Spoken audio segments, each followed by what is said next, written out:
Okay, so I believe that we are broadcasting live on YouTube. This is our only our third attempt at transitioning the Star Spot over to a live YouTube video interview format. So thank you to our audience for your patience as we deal with some growing pains. But I want to thank very much Professor John Logsdon for joining us here today at the Star Spot as our featured guest. Thanks so much for being on the show today. Glad to be here. Good day. Well, I've wanted to have you on the show for quite some time now, being myself a bit of a history buff, amateur history buff, I suppose, and also very keenly interested in all things to do with astronomy and space exploration. Your field of interest really marries those two domains. You study the U.S. history of space policy, among other interests, of course, and you've written a series of books that look at various presidential administrations, starting with Kennedy and then working our way towards the present time with an eye on how space policy decisions were made. And today we're going to be talking in particular about the Richard Nixon administration and your book, After Apollo, ? Richard Nixon and the American Space Program. So I'm really excited to get into that. There's a lot of directions we could take this. I guess the first question is simply the origin of this project. I understand it goes back to the Nixon years themselves, 1970, 71, but the book ultimately wasn't published until a few decades later. Can you take us through the history of why the idea first came to you to embark on this project, and then some of the the turns on the road to eventually having it published? Yeah, it goes back a long way. It actually goes back to my PhD dissertation, which turned into a book called The Decision to Go to the Moon, John F. Kennedy and the National Interest. That was published in 1970 as the decisions on what to do after Apollo were being made. And one of the people that read that book at that time was a NASA deputy administrator, acting administrator, right during that period, a man named George Low. And Mr. Low was a very thoughtful and forward-looking individual. He had been with NASA since NASA was formed. And he said, well, you've written a very good book on why Kennedy sent us to the moon.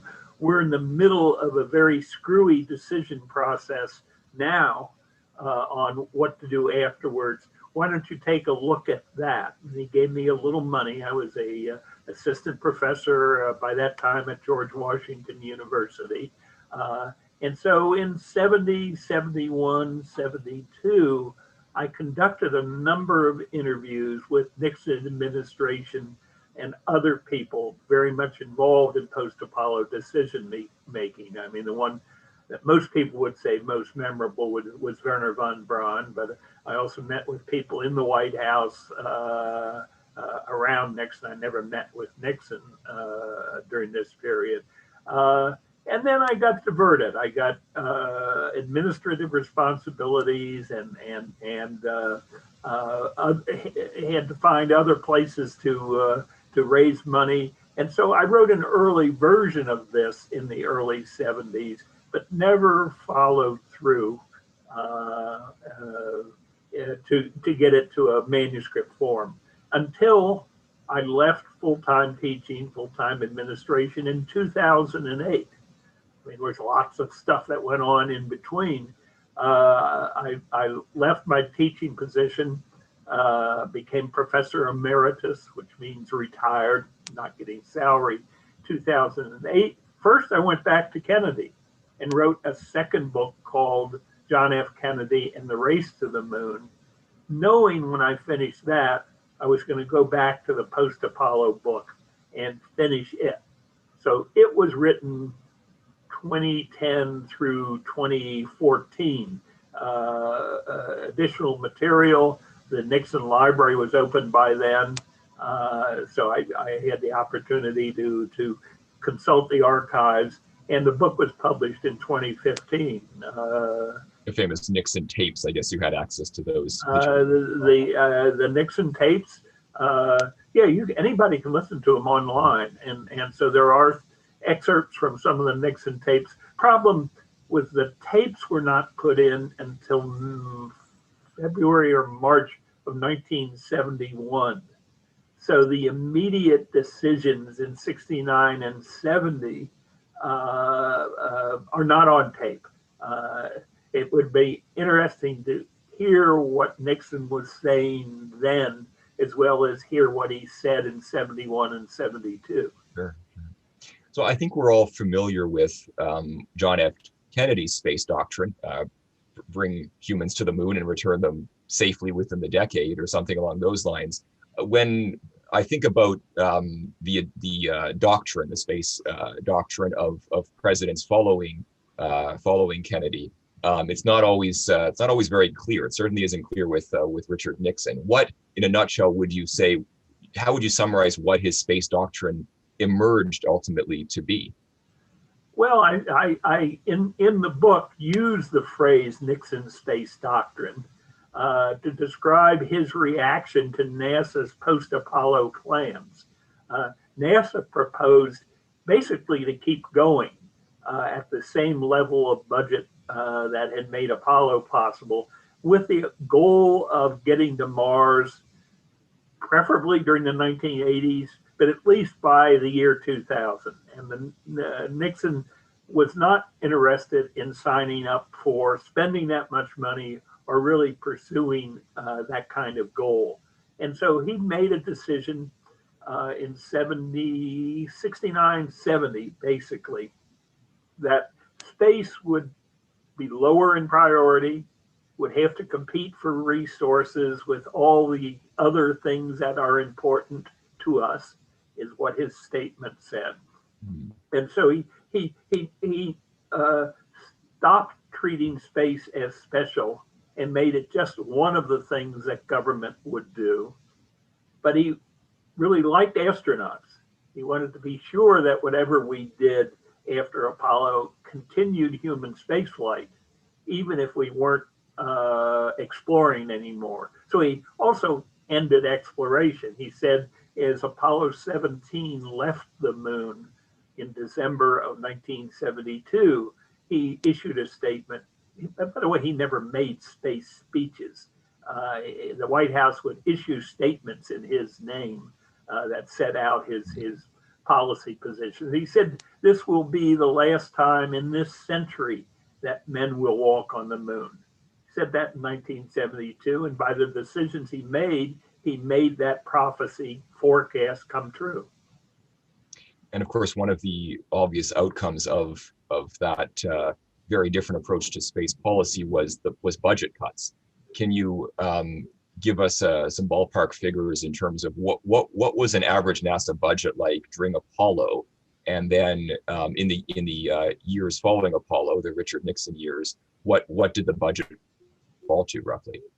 Well, it's better as a percent of the overall government spending. Because of inflation, the actual numbers, at the peak of Apollo, the budget was $6 billion. Well, $6 billion in 2020 doesn't get you anything. No, fair enough. But it was 4% of all government spending at the height of Apollo. By the time Nixon's decisions took hold in 72, 73, it was 1% of federal government. So, a 75% cut, if you want, in the resources allocated to NASA. Okay, so that's a very significant paradigm shift in terms of where space exploration would fall in national priorities. Exactly. Let's explore the rationale for that. Why was there this retreat away from the moon specifically, with the comment that quote that you made from Nixon himself, but just in general, moving away from grand kind of ambitious, soul-focused strategies to something, I guess, a little bit more broad-based? What were some of the guiding principles there? I think in order to answer that completely, one has to understand why we went to the moon in the first place. And we did it to get there before the Soviet Union as a demonstration of national capability. Kennedy made it a race. Once we won the race with Apollo 11, there was no reason to keep racing.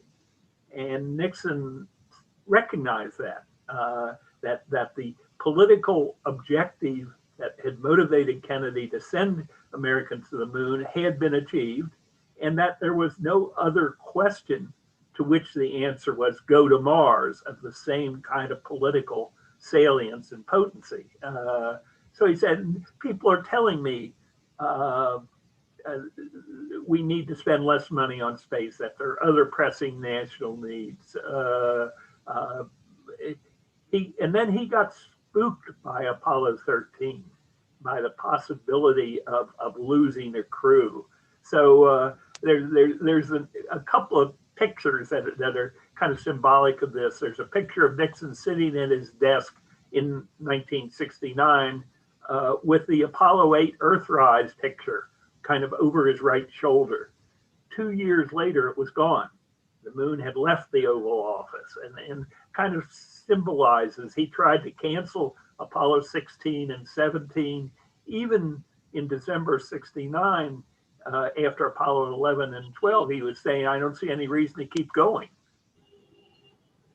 Now that was a big change, because you mentioned that when he was vice president to Eisenhower and the Soviets succeeded with Sputnik, that Nixon, much more than Eisenhower, understood the importance of that event and the need for the United States to become predominant in space. But I guess what you're saying is by the time of the late 60s, that had happened, and there was no need to continue with that kind of national prioritization of continuing. Apollo was a peaceful but warlike mobilization of human and financial resources. Right. It was special, and Nixon, I think, correctly. One of the things that most people see Nixon as kind of a dark force in the history of the space program. And indeed, he gave up the ability to explore, canceling further production of the Saturn V and not building any other exploration hardware. But basically, I think he made a decision that reflected, as Kennedy's had in 61, that reflected the public sentiment and national needs of the time in the early 70s. There was no reason to have an extremely ambitious space program for most American citizens. You mentioned that at some point, I guess it was probably early on and then abandoned pretty quickly, there was talk of making Mars the next priority. And I know one of the chapters of your book is entitled Mars in 1981. Whose idea was that? How serious was that taken? And when was it abandoned as a priority? Well, or as a potential priority? Nixon came into office exactly 6 months before Apollo 11 landed on the moon. He came in January 20th, 1969. He knew that he would have to make a decision on what to do after Apollo. And so he chartered a so-called Space Task Group chaired by the vice president, at that point a man named Spiro Agnew, to give definitives on what to do after Apollo. And that group was captured by NASA and NASA's ambitious plans for what to do after Apollo, which included a 12-person and then a 50-person, then a 100-person space station in low Earth orbit, serviced by a logistics vehicle to go back and forth to shuttle, a nuclear tug, establishment of lunar bases, and ultimately initial voyages to Mars. And the NASA planner said, well, the earliest we could do all of that at the same budget level as Apollo would be by 1981. So that's what the Space Task Group report said was the maximum technological pace. A more reasonable pace would take us to Mars in 1986, which in retrospect looks pretty. Yeah, I would have settled for either of those. Right. So this was what NASA proposed to the White House in September of '69, with basically Nixon and his associates saying no way. They never actually embraced this to reject it. It was NASA's proposal and very soundly and clearly rejected. But the vice president, Spiro Agnew, was a champion, was he not, for a period of time of this Yes, very ambitious Mars-focused project? Yes, he was. He drank the Kool-Aid, to use the cliche, but he had no influence. I mean, vice presidents rarely have lots of influence. Spiro Agnew had even less than that. And so the fact that he was supportive was almost a negative to the people around Nixon. Agnew had been chosen to help win the election and then basically was kind of put in a corner. Right.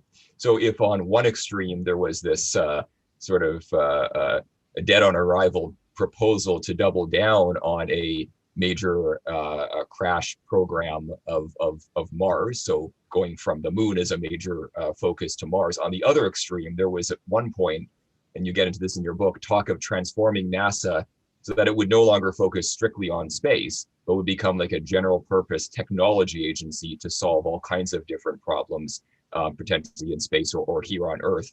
That was intriguing when I came across that. Whose idea was that, and how seriously was that one taken? It sounded like Nixon for a while kind of flirted with that idea that might be the right way to go. Yeah, there was a period this is now 1971, with the idea of making NASA into an applied technology agency. The then head of the Office of Management and Budget, George Shultz, I think liked that idea. And there was a serious study in the summer of 1971 of all the things that might be addressed. As I talk, I think maybe I'm a year ahead of myself. It was probably 1970 rather than 71, but it was in there someplace. So there was about 6 months of enthusiasm for the idea of transforming NASA into a general technology agency. Ultimately collapsed of its own weight. Opposition from the staff of the budget office, for example. And the guy that was promoting it turned out to be a self-promoter, a man named Bill Magruder. So it disappeared, and the White House was left to, all right, we're not going to go to the Mars. What do we do? What NASA really wanted to do in the 70s was build a space station serviced by a shuttle. And by the summer of 1970, it was clear that there was no support for a space station. And so NASA reinvented a rationale for building a shuttle without a station. It would become the launch vehicle for everything, and it would do it cheaply and routinely and affordably, and could do some things that were intriguing, like intercept other satellites, inspect other satellites, and the military was intrigued with some of those capabilities. So the shuttle gained a life of its own in 70 and 71, more or less decoupled from its role as a logistics vehicle for a space station. So this is exactly where I wanted to go to next, because in this sort of turbulent tugging in different directions of different ideas, the shuttle, as you say, emerges as the central plank of Nixon's, at least on the human space exploration side of Nixon's focus on space policy. So you've helped us understand how it got to that preeminent position. But what I wanted to really zero in on is, as a policy decision, whether, what your feelings are on it. And I kind of already know the punchline, because you wrote a paper in 1986 after the Challenger accident, stating that it was a policy failure, or at least arguing that it was largely a policy failure. Can you explain why you felt that way at the time, and is that still your position today? Yes and yes. All right. So first of all, the shuttle itself was a technologically remarkable achievement. So it was not a technical failure. Yeah.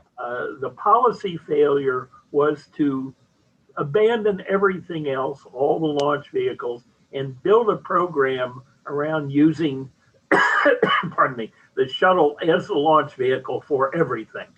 And it didn't become clear until the shuttle entered operation in the early 80s that that was a flawed decision. I now call it more a mistake than a failure. That may be splitting too finely words. The making shuttle the kind of centerpiece of what everything that would happen in space, I think led us down a path that ultimately killed 14 astronauts, cost a lot of money, and didn't achieve what it set out to achieve. So it's not that the shuttle sort of was a failure because it didn't it didn't do all the things it was cracked up to doing. It's that the mistake was thinking it ever could do that. Thinking that, for example, the original idea of how many annual uses it would have and what kind of payloads, that it would take all the payloads like the national security payloads, that I think in the long run it didn't play a bigger role in that particular area. Can you sort of summarize what was the original goal in terms of how much activity the shuttle would enjoy, and how has it actually played out over the last 4 decades or so? Well, one of the things that was new about the decision to go forward with the shuttle is that it was subject to economic analysis. The OMB said, you've got to show it that this saves money over just continuing to use the expendable launch vehicles we already have, and it justifies the investment. And in order to do that, you had to have all civilian, all military missions, not only approved, but planned. So at the time the shuttle was approved in early 72, we were talking about 50 to 60 launches a year for the shuttle. At the time of the Challenger accident, NASA was still planning on 24 launches a year. The most launches that shuttle ever did in a single year was 9. And over the 30 years of its operation, the average was 4.5 launches a year. So remarkably short of the anticipations. Gotcha.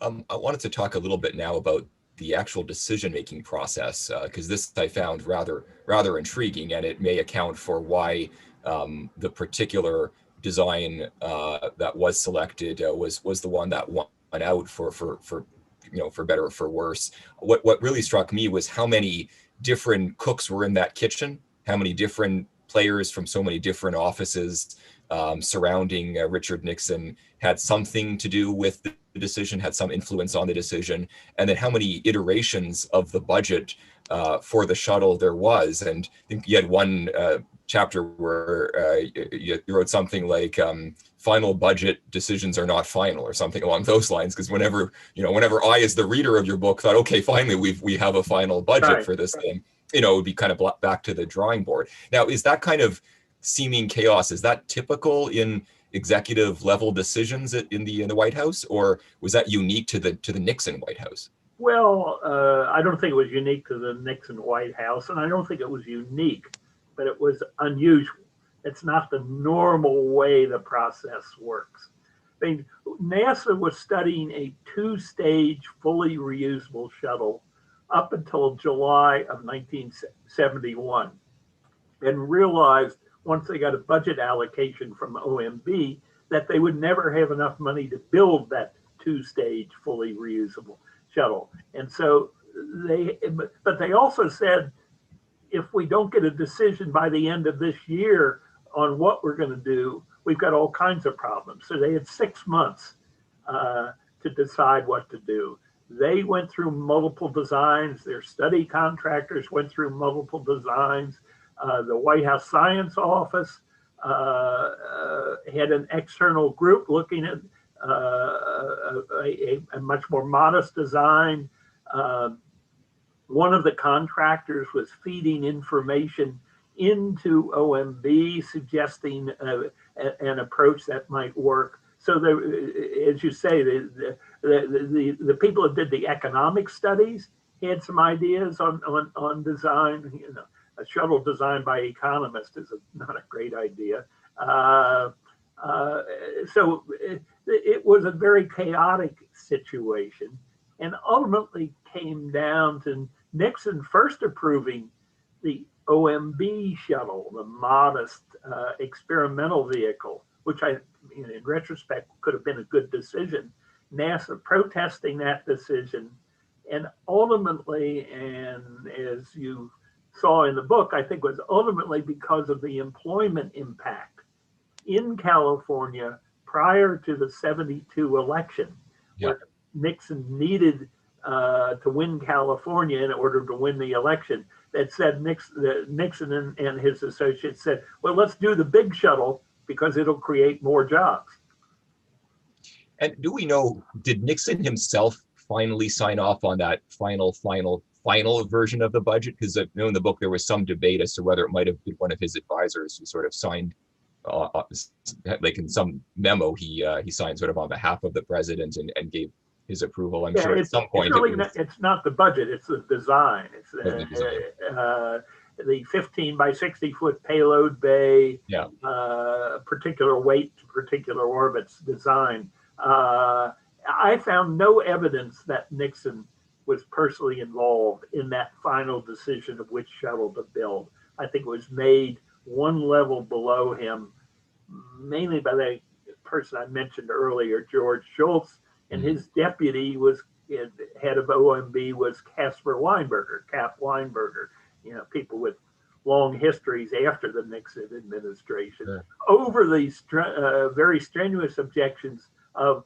the staff of OMB and of the science advisor. So it was a contentious decision up till the very end. Now, one of Nixon's priorities, and I don't know if you would even consider it part of his doctrine, was he really emphasized international cooperation in space.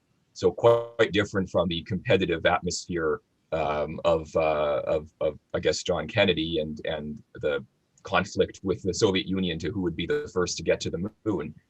He emphasized it seems like right from the beginning when he took over the presidency and as Apollo was winding down, that he wanted the next phase of U.S. Space exploration to involve participation from other countries.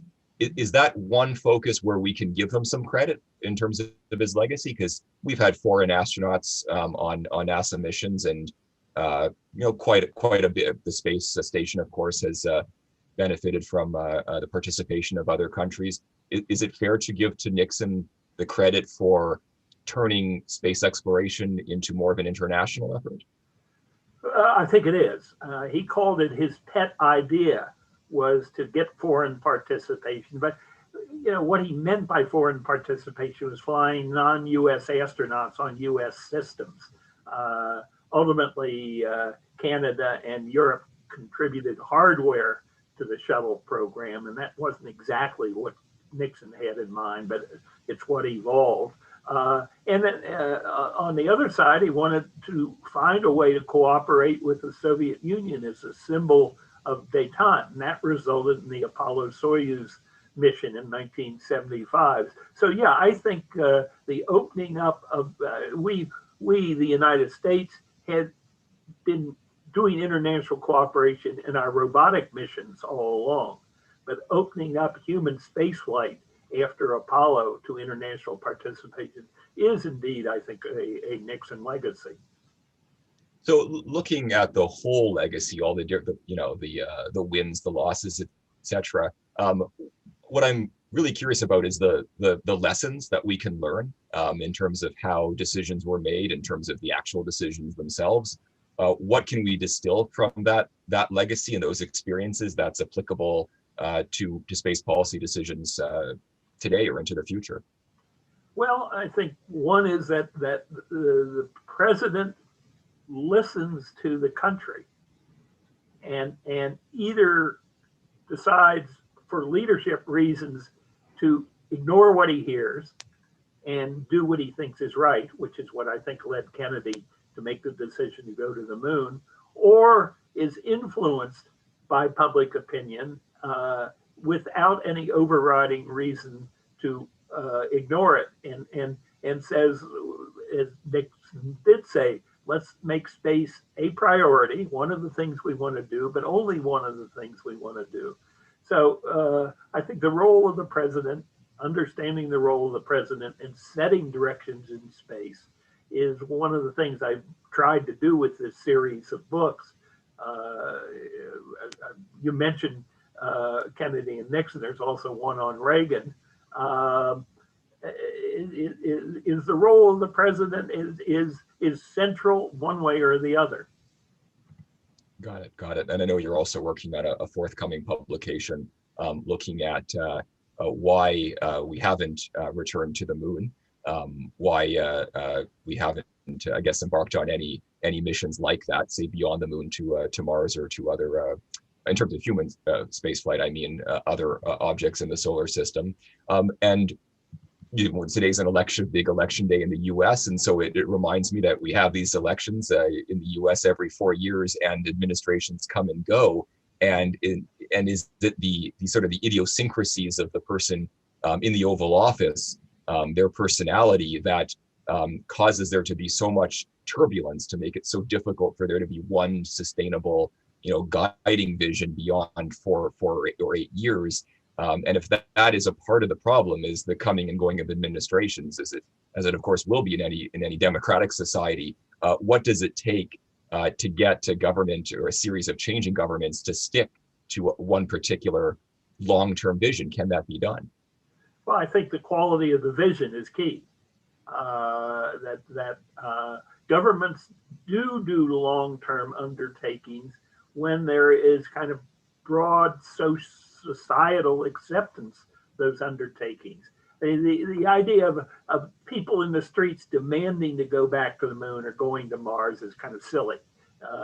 Public opinion doesn't work that way. I think there has been a general acceptance on the part of the American public to follow presidential leadership in space. And so it does really come down to the president, and in recent years, more than in prior, congressional preferences.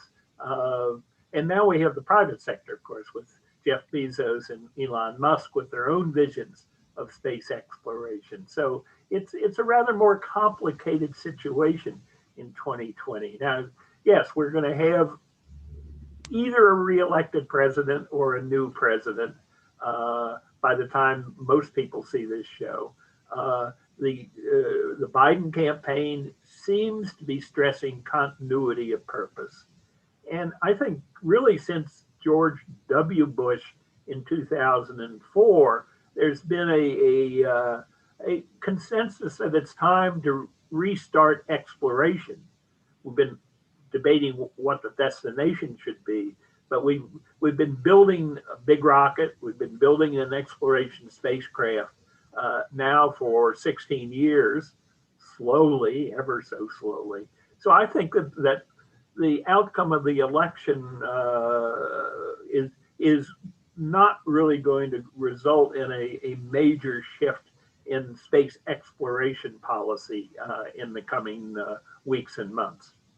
Where do you think the public mood is currently, and how does it compare to where it's been since Apollo, in terms of getting behind a major, probably expensive and sustaining an expensive project long enough to say go back to the moon or even go on to Mars and beyond?